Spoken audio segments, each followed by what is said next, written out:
Hey Geeks, it's Patrick with Geek Speak TV. I have Sam Witwer on the line, actor, voice of Starkiller, Once Upon a Time, Being Human, Star Wars Rebels, the voice of Darth Maul since 2008.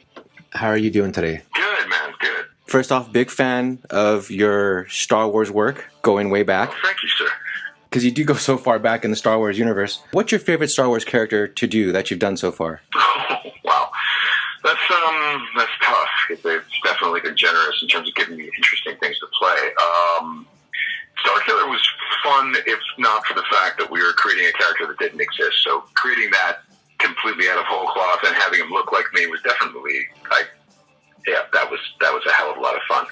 But I will tell you that the Maul thing has been special in that, I mean, look, actors have whatever opportunities they're lucky enough to have, right?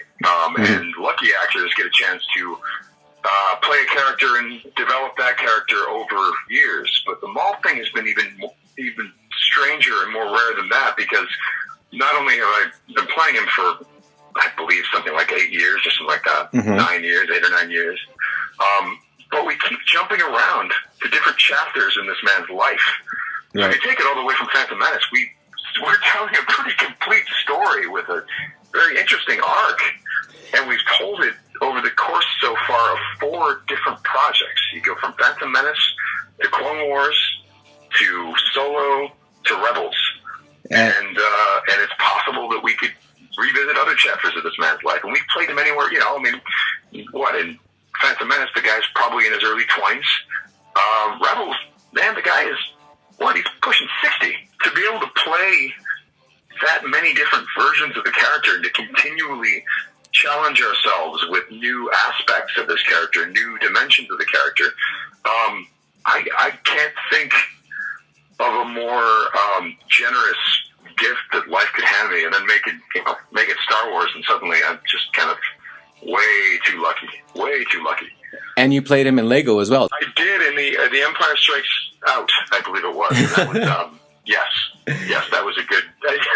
Those guys are pretty funny. I like those guys. So you've been able to play on all sides, including humor. That's right. Yeah, correct. I also played him in I believe what is it? An iced tea commercial. So yeah, we've been all over the place with that guy. So, I mean, I'm a personally huge fan of Maul since the Phantom Menace myself, and I bought the graphic novel showing how amazing of a terrible character he was. Do you have a favorite Star Wars character besides Maul, or is Maul your favorite? Oh, I would say Luke Skywalker is my favorite. You're a good guy. Yeah. No, I mean, like you talk about, perfect arc. Mark Hamill and George Lucas just absolutely nailed that. I mean, that's what Star Wars is all about, is that arc. I couldn't agree more with you. I preach that all the time to my friends. It's the hero's arc, and it's so perfect.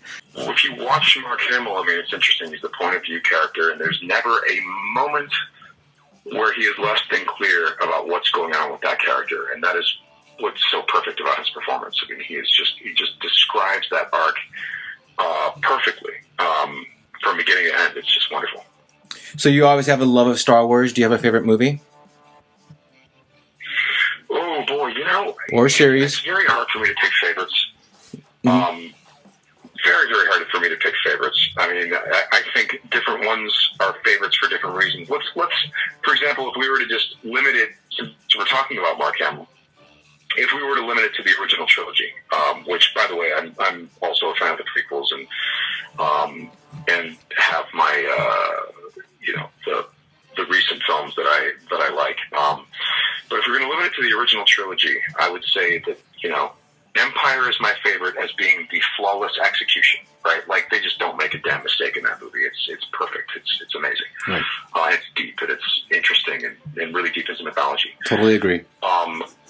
The original Star Wars is a favorite in that it gets you from 0 to 60 miles per hour and makes it feel effortless. And you just go, how do you take $25 and nothing and some pieces of cardboard and make Star Wars? So that movie is a marvel in that you have nothing without that film. And that film gets you, it's extraordinary. So in that way, that film is so much greater than The Empire Strikes Back, right? Empire Strikes Back is greater because, hey, it gets deeper and it's flawlessly executed. Right. Star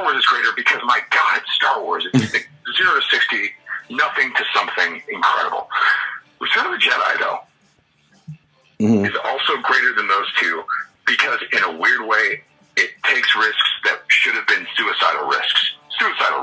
Right. Oh, we're going to take Darth Vader and we're going to make him into this sympathetic character. Oh, we're going to replace Darth Vader as the villain. We're going to get this old dude, and he's going to be even better than Darth Vader. But moreover, thematically, we're going to tell a story about, where the first two Star Wars are all about this theme of, respecting your elders and being a good student and having respect for things other than yourself and small insignificant things that actually have great significance and really, again, respecting the knowledge of one's elders.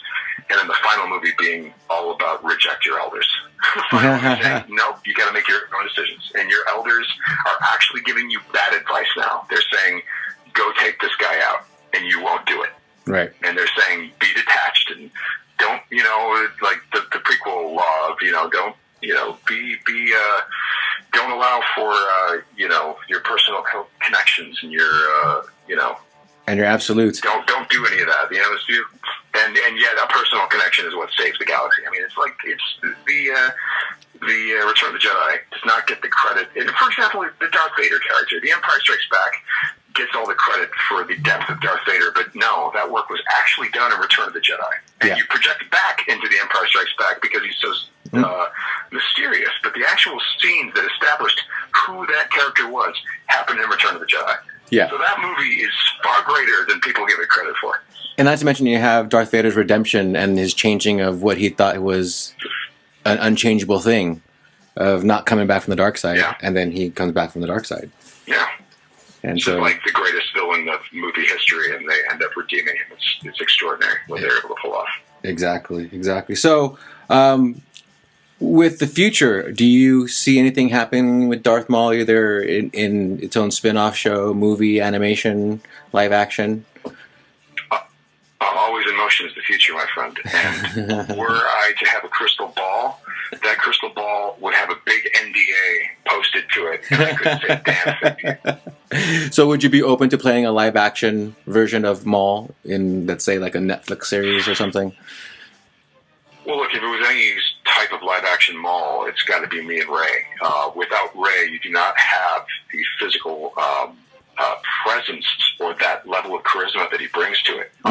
It's really, these Star Wars characters are composite characters. Darth Vader is bigger than any one actor that contributed. I mean, you got Sebastian Shaw as the unmasked Vader. You got James Earl Jones as the voice. You got David Cross as the costumed version. You got, then you have Hayden Christensen, Jake Lloyd. You have the guy who was the sword master who was in there. He did all the sword play. That's a lot of actors for one character, but it's the same thing with Darth Maul. Without Ray Park, you don't have the character. You just don't. Whenever we did Clone Wars, my God, we were trying to animate Ray. Always. So if there were a live action thing, you better believe Ray would have to be involved. Thank you so much for, chatting Star Wars with us. Really do appreciate it. And again, we love your work in Solo and all of your work in the Star Wars universe, and continued prosperity. Thank you very much. Make sure to check out Solo, a Star Wars story, directed by Ron Howard, on digital, available September 14th, and on Blu Ray September 25th. And make sure to follow us on SoundCloud, GeekSpeak TV, and our YouTube channel, GeekSpeak TV 1. And check out our website, geekspeak.tv, for our social media links and geek articles. Thanks for listening. Geek on.